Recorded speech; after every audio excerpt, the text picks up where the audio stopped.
So for for these series of reviews, I'm gonna break away from my usual reviewing movies, music, and wrestling. I'm gonna try to review books.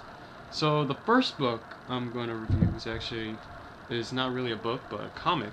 Well, if you can count comic as a book. Batman: The Killing Joke, and I bought this at a high price actually. Well, I don't really remember. I think it was like $11 something.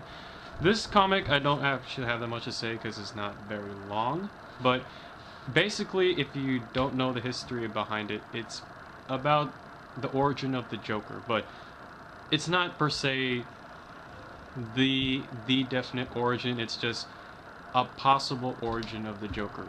And in I know that like Heath Ledger, before he filmed The Dark Knight, he this is one of the books that he used as its inspiration for his Joker, and it really shows because like in this book it portrays the Joker as very it still has that very evil kind of personality, but it has that, you know how Heath Ledger's Joker was, he was all chaos, like he didn't believe anything was solid, he everything could be changed, and anything could be destroyed. This is this Joker. This Joker believes nothing is sacred either. I mean, it's pretty much. It's actually the Dark Knight plot about the Joker turning Harvey Dent into Two-Face. Like, this is the book, except, you know, there's obvious character changes. Now, this book is actually pretty. It's pretty graphic. I mean, like.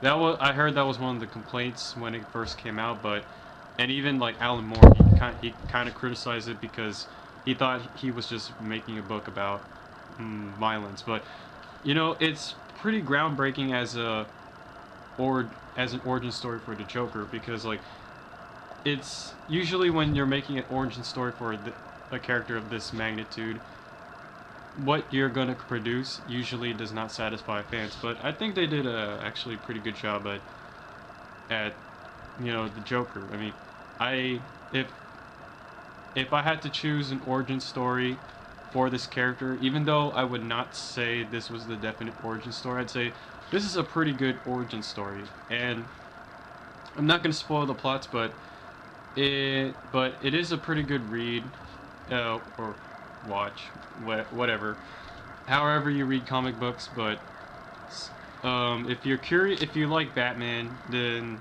and you like comic books, this is definitely one to get. I mean, it's short, but you know,